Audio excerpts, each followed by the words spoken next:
Okay, so let's let's move on to another topic. As you know, in one of the previous lessons, we were doing the string shape arounds here. And so it gets a little complicated with substitutions.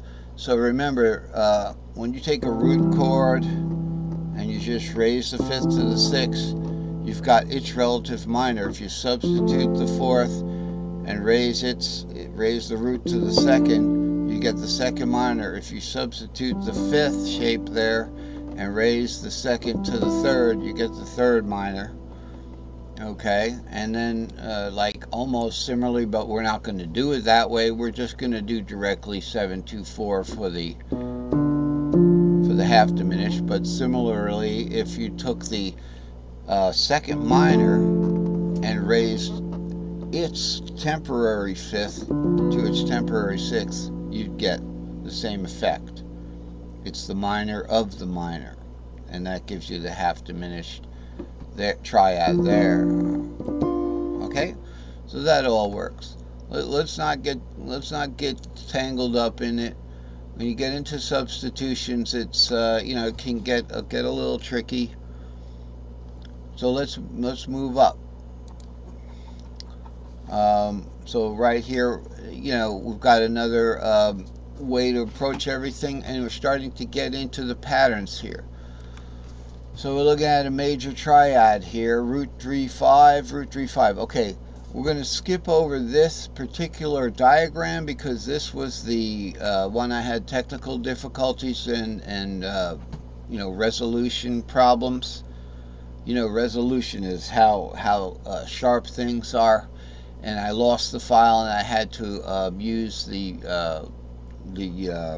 Facebook post file, which is reduced resolution. Facebook reduces your resolution there when you copy the charts from Facebook.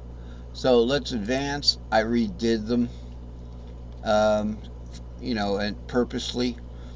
So looking at this chart again, we have our major fretboard up here, and we have the string shapes: S1C, S1A, S1G. This is like this looks like rocket science, right?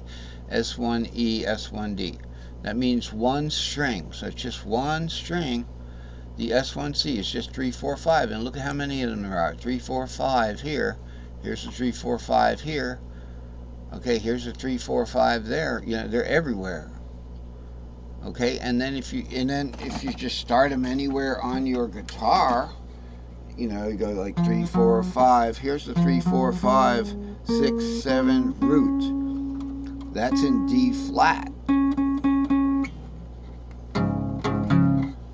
Okay, so you can start them anywhere. You move the grid.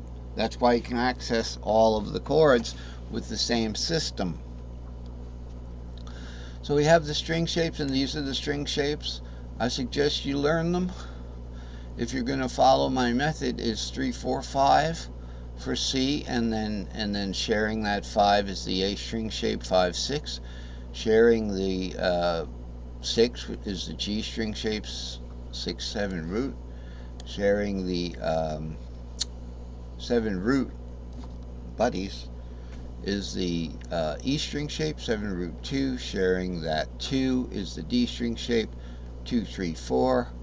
And sharing the 3, 4 buddies is the C string shape, 3, 4, 5, and we're back where we started. So those are the string shapes. These are the modal circles, so to speak, the modes, the modal chord shapes. Okay, so in the key of C, obviously, it's C, D minor, E minor. It's an E-shaped F. That's the only difference. C goes to E shape, but if we look over here in the G box, G goes to C. There's the fourth, there's the fifth of G. It's D. So we start with a G shape. The fourth of G is going to have a C shape. The fifth of G is going to have a D shape right there. So we're back to normal fourths there, but no, we don't have a D minor chord shape, our familiar D minor chord shape. We have an sorry, Yeah, we have an A minor shaped. So in the G box, here's your G box.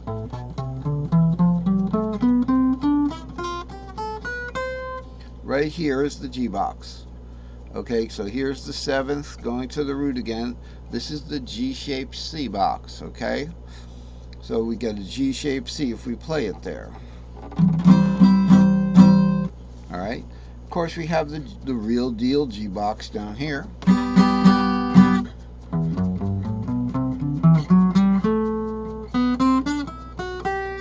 But you can't play that F sharp usually because it's lower than the G string. But I've down-tuned my guitar so I can access that. Then we have for the second minor in the G shape, we have the A minor. So if we're going to play a G-shaped, right here, G-shaped, sorry, G-shaped, then we have an A minor shaped D minor. Okay, now that's interesting. Why do we have an A minor shaped D minor in the G box? Well, let's just look at the G box here, okay?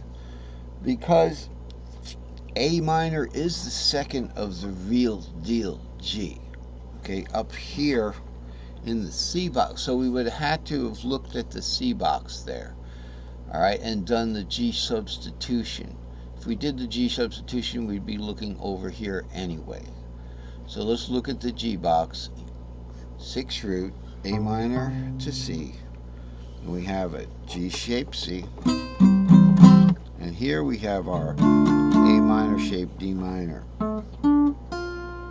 All right, and that would be our 6, 2, 3. This would be A, D,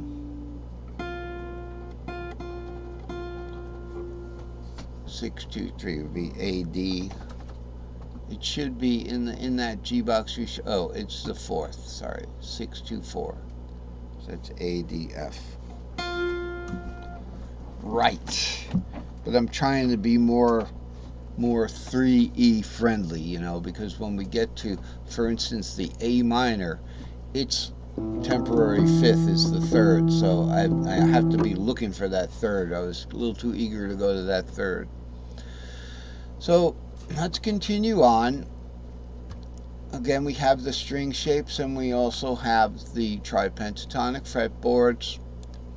And then we have, how are we going to play these things? You know, if we look at the string shapes as individual entities, and then we have the long patterns here, long string pattern stacks.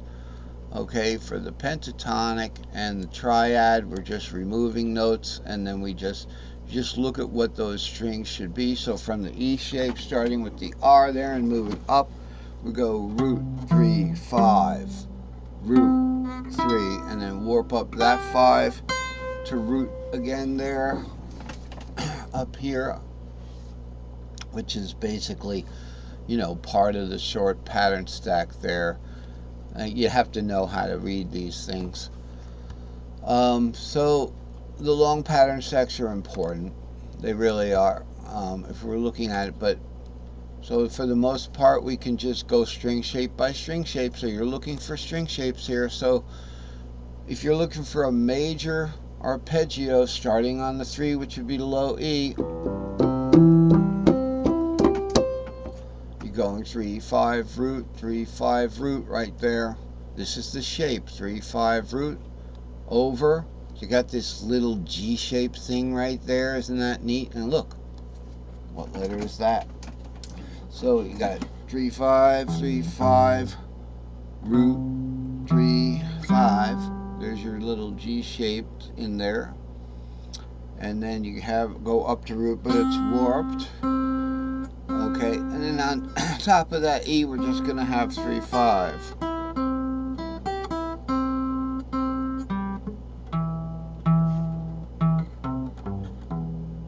Okay, so we're just doing a chord shape.